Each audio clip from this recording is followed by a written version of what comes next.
Do you struggle to draw what you see? Drawing from a reference is more than just copying a photo. It's an excellent way to teach yourself control over your lines, how to juggle detail, stylization, and accuracy. All artists of all genres should at least try it once or twice. Drawing from a reference is definitely beneficial for artists, but it's also extremely difficult. It's hard to replicate an object on paper, and even harder to make your drawing resemble your subject. So this is just a little run through of how I draw from a reference. First, we're going to want to select a good reference photo and a reference photo that you can actually draw. This is something a lot of artists don't think about, but if you choose a difficult reference photo, maybe a really hard pose, or a reference photo that exposes a ton of detail, you're out of your league. Pick something that you feel is doable for your skill level, and also don't spend hours choosing a reference photo. Today, I thought I would draw a big horny beast with leathery skin. You know, a rhino. I chose this very nice reference photo of this rhino. Look at how handsome he is. What a big horn. You have to know what you're going to use your reference photo for before you even start your art. The way you use your reference photo will depend on what you mean to draw or paint. I would encourage all artists to use reference photos. If you are trying to make a movie monster, then obviously you're just going to be taking bits and pieces from real life animals or some objects. If you're an abstract painter, your reference photos might have to do with color, and your goal might be just to emulate those colors and color palettes. The way you're going to use your reference photo is just as important as what your final art product will be. For me, this was a more hyper-realistic drawing. I knew this was going to be in pencil, this was going to be highly detailed, and I was going to add a high degree of contrast. Use the reference photo according to your own artistic preferences. Now I'm going to break down my reference photo into pencil strokes and construction shapes. In this first step, we are building the scaffolding for a good drawing. Your first goal in a drawing is to try and approximate how much space your subject is going to take up on the page, set up lines and shapes that will effectively place your subject in the correct pose. I know it can be overwhelming if you're looking at your reference photo and you're like, where do I even begin? What I usually do is, as a rule of thumb, I go left to right, top to bottom. So what you're seeing me do here is go on his left muzzle. I'm marking that down where his snout ends. I also go to the very top where the tip of his horn ends. Try to observe patterns on your reference photo. For me, I saw the tips of his horns kind of make a constellation along his face. Effectively, there is one really big line from the top of his really long nasal horn down to his big lips. Now I'm going down to the bottom of his jaw. He has a really soft and rounded jaw, and then also massive nostrils, like you could hide a whole city inside of them. I'm going to begin to slowly refine. So over here where I started, you have his lip and then you have his horn, and those two combine to make a V shape. His left ear also has a line that goes perfectly along this line I made between his two ear tips. He has this big almond-shaped wrinkle over his eye. I'm going to use that to place other features on his face. His nostril is also really big. I'm going to use that as another placeholder. Now his precious little face is done. We can move on to drawing more details, more wrinkles. If you notice when I start out, I have everything be blocky and in lines. This is because I can slowly add a more organic look to the lines later, but the blockiness is important just to get everything down. For me, my sketch is basically done.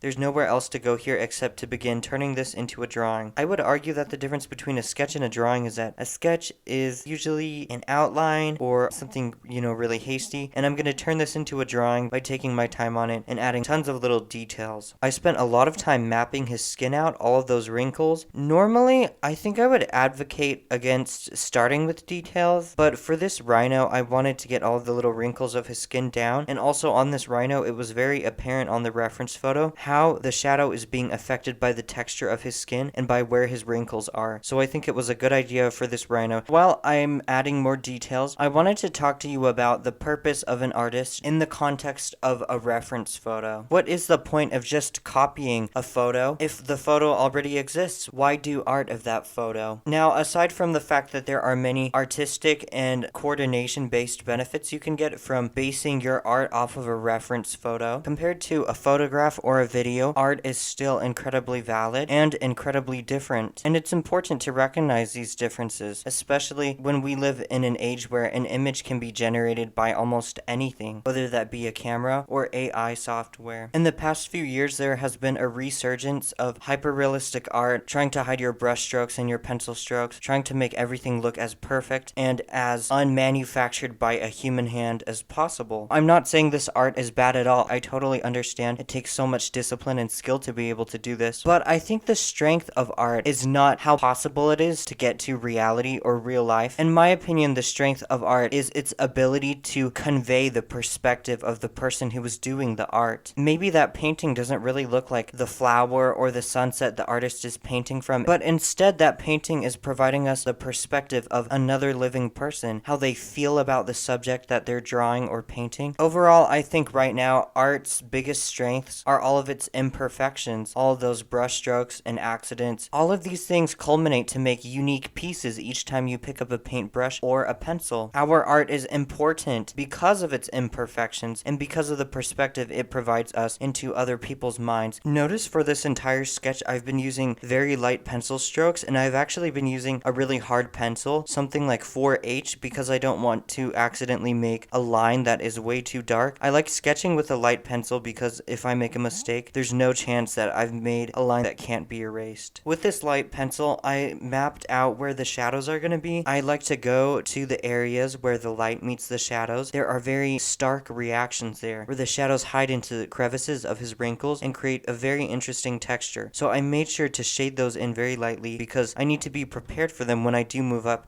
to a darker pencil. So I went back and forth mapping out some of his wrinkles, doing some coloring, and it was a lot of work. What I was doing was choosing a few very distinct looking wrinkles and then adding lots of random ones all around. If you feel like you need more help and more detailed descriptions of what's going on and what my process is, my Patreon is a great resource for other artists. If you want inspiration, or if you would just like to see what I'm doing and you want to support me, I would really appreciate it. The goal of drawing from a reference photo or painting or whatever from a reference photo is never to make a carbon copy. It's just good practice to see how you can interpret what you're seeing through art. Let me tell you, it was such a pain to do all of these little wrinkles. I gained a few new wrinkles myself, like this rhino. This was very nerve-wracking for me because this was my first time experimenting with textures like this. After building up 1 degree of pencil as much as I can, I think I entirely used up my 3H pencil and I had to switch out for something softer. I think I went down to a 2B or something. The way you go from a really hard, light pencil to a dark one is that you choose one spot on your drawing that is completely black. I focused on those and I colored them in as dark as I could with the light pencil, and then each time I moved up, I would use the new darker pencil to color on top of the lighter pencil. This is how you slowly build up. With the lighter pencil, I could color out more of the rhino and color further down his nostril, but then as I grew darker and darker, my range was restricted. This rhino needs a tube of retinol and moisturizing lotion, and he also needs his wrinkles to be defined by the darker pencil that I'm using here. I'm using a 4B, I think, because I tried to experiment with doing the darker parts of his wrinkles first and then coloring on with a lighter pencil, and it worked out actually. I kind of like it. It's really cool to see the softer lead blend with the harder one. I decided to do the background of this black so that the white parts on the rhino would stand out against the white paper. I gave them some shading, and then this smiling rhino was done. He was part of a thumbnail I did, so there's the construction shape version of him right next to the completely finished one. And doesn't he look nice? Doesn't he look so handsome? Oh, and let's compare my rhino to the reference photo I used. As you can see, he's not perfectly like the reference photo, and that's fine. I would say it's important to make sure that you're not copying every single thing that you see, because that's not the point of drawing from a reference. If you want to learn about any particular art skills, or if you want to see more of my drawing processes, make sure to check out my other videos. Thank you for your time.